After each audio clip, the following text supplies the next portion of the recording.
Venus and Sagittarius, well, the resonance between this planet and this sign will be a little bit more abstract than you are probably used to from the videos that we've been doing on planets and signs. But clear your mind and listen carefully and you'll see what these resonances really are. Okay, so the first one is that Venus is the planet of love and Sagittarius is a sign of ethics. Love is really the paramount ethic. If you're not aware of that, then you won't realize that this is a synergy between the sign and the planet. What we mean by love is the paramount ethic is that love is the purpose of all rules, love is the purpose of all moralities, and it's the essence and fulfillment of all rules and moralities, to love. When you love, you automatically act properly towards the person that you love. So this is in fact a very strong resonance between Venus, the planet of love, and Sagittarius, the planet of ethics. And the result that it gives is that the native has love as their ethic, basically, very simple. Love/peace. Peace is the result of love. Love means the self-interest is reposed on somebody else. That's what love really means. And so peace is when you treat other people well. You treat other people for their best interest. You don't try to take from them. Taking from other people causes war. Giving to other people causes peace. So Venus is the planet of love and the planet of peace and the planet of harmony, and all these things become the ethics or the philosophy or the religion for a person with Venus and Sagittarius. They may not necessarily, depending of course on the rest of the chart, they may not necessarily have to have a spelled out religion or spelled out philosophy or a spelled out moral code, because it's sort of implicit and natural to them that it's love. What's the need of spelling out rules and religions when you already know the point of it all is love? So this is one big deal with Venus and Sagittarius as a textbook, hypothetical, isolated factor. I'm not talking about your chart. You're saying right now, Vic, I have Venus and Sagittarius and I'm exactly like that. Or you're saying, Vic, I have Sagittarius, Venus, and I'm not like that at all. I can't talk about your chart because I don't know your chart. A chart consists of many, many, many things. Venus and Sagittarius may be one of them. What we're talking about in the video is that one part, that one piece. Just like when you're painting a painting, you have one tube of paint. But in the actual canvas, the paint gets mixed with everything else. Love results in peace. Love is also perceived as beauty. The object that one loves is perceived as beautiful. So love and beauty go together. So it's not only love and peace as ethics, it's also as beauty as an ethic. Or there'll be like a deification of beauty, or a sacredification of beauty, or a very high regard for beauty, considering beauty to be the real thing that we should strive for, try to understand. So this will be conducive to artists, conducive to social worker type people.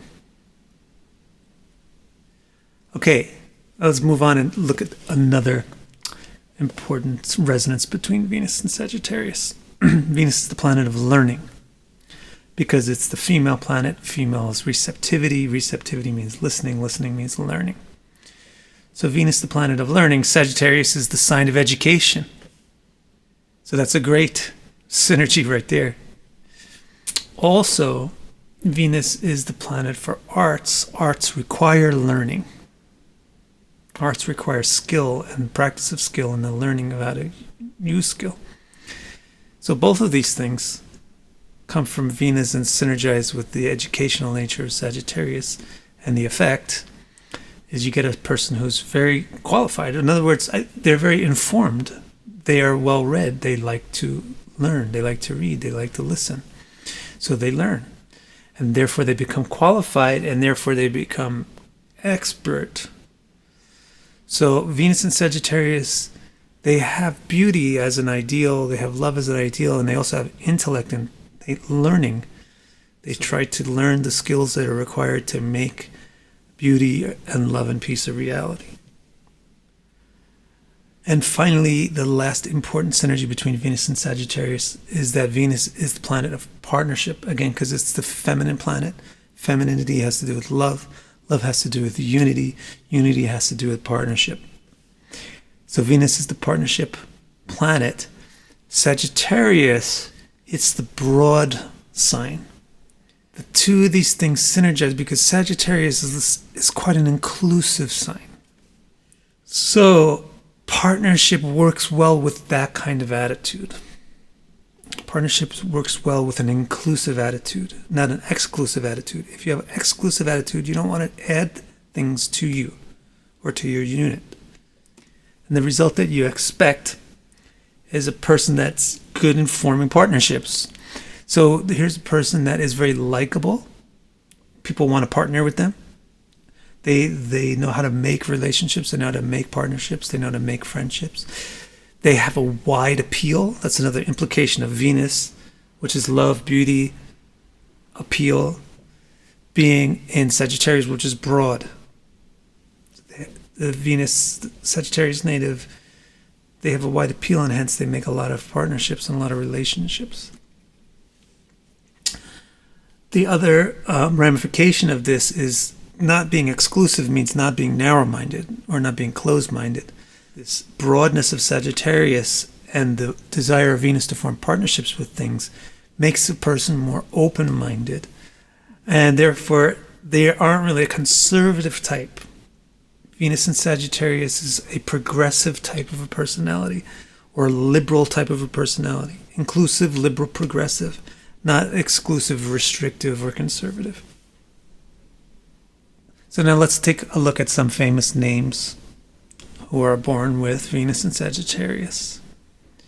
Katy Perry, Nicolas Sarkozy, and Emmanuel Macron, who are French presidents of France. Christina Aguilera, David Bowie, Nicki Minaj, Billie Eilish, musicians that are very fashionable or make a lot of fashion statement. Kendall Jenner, also fashion-y type. Jimi Hendrix, Aishwarya Rai, Joseph Stalin, Tina Turner, Aaliyah, Joan Baez. I think she's a very good example. Winston Churchill, Jane Fonda, Margaret Thatcher, Kim Jong-un, and Jimmy Page. So, if you notice, there's an awful lot of musicians on this list, right? More than half of the list is musicians. Venus in Sagittarius is giving that learning and education, which is well suited towards arts and beauty and everything, and then giving an ideal towards creating beauty and creating love and peace. So you get that kind of musicianship here with a fashion-y flair to it. Then another fairly unusual thing here is that there's an awful lot of politicians on the same list. And in these charts, you're seeing the broadness and the partnership synergy is really the one that's getting activated. So what about this Joseph Stalin? Joseph Stalin, is he really a love and peace as an ethics type of person? Not really, right? Maybe, definitely in some subtext or some way, but it's not really the first thing that comes to mind when you think of Joseph Stalin. Joseph Stalin has Venus in Sagittarius, but it's at the very end of Sagittarius. In the current century, you have the nakshatras Anuradha, Jyeshta, and Mula all having some overlap with Sagittarius. So those are quite different nakshatras. I mean, Anuradha is quite different from Jyeshta and Mula. So you'll find that since the early degrees of Sagittarius are currently Anuradha, and since Anuradha is quite different from the other two nakshatras, that alone will make some variance in the nature of people with Venus and Sagittarius. So with Stalin, it's all the way in Mula. And the other thing about Joseph Stalin is it's right at the end of Sagittarius, and it's exactly square with Saturn, where Saturn is making the hard square on 270 degrees. But actually, communism basically is an attempt to be equalizing. to people and not let there be inequality, and that's a very Venusian trait.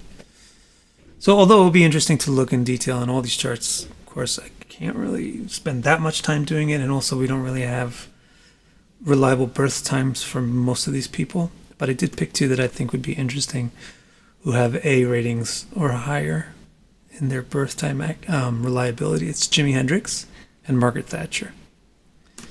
So first let's take a look at Jimi.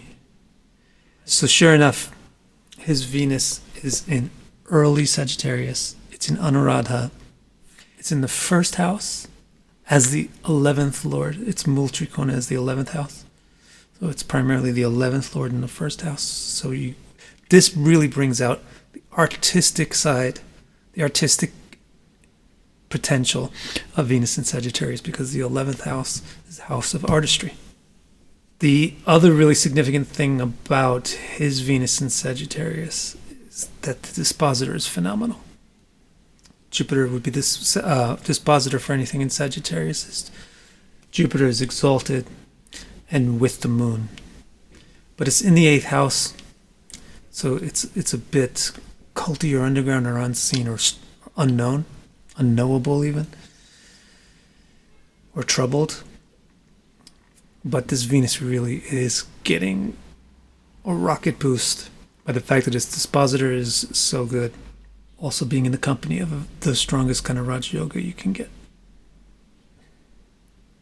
So that's Jimi. He's like very much a love and peace, ethics type of person, very much a beauty is sacred, beauty is the real thing type of person, very qualified, like the expert sage of contemporary times about rock music and guitar playing, really well liked, wide appeal, and very open-minded kind of person. Now, how about Margaret Thatcher? She may not seem to be quite like Jimi Hendrix, yet she has this commonality with them, that they both have Venus in Sagittarius. Well, Margaret Thatcher does not have Venus in Sagittarius in the first house. So instead, Venus is her 12th lord, not 11th. And it's not quite so prominent. It's not in the first house, it's in the second. Rather, what's super prominent in her chart is Saturn, exactly on the ascendant in Scorpio. So she has a really Saturn-y, malefic-y chart.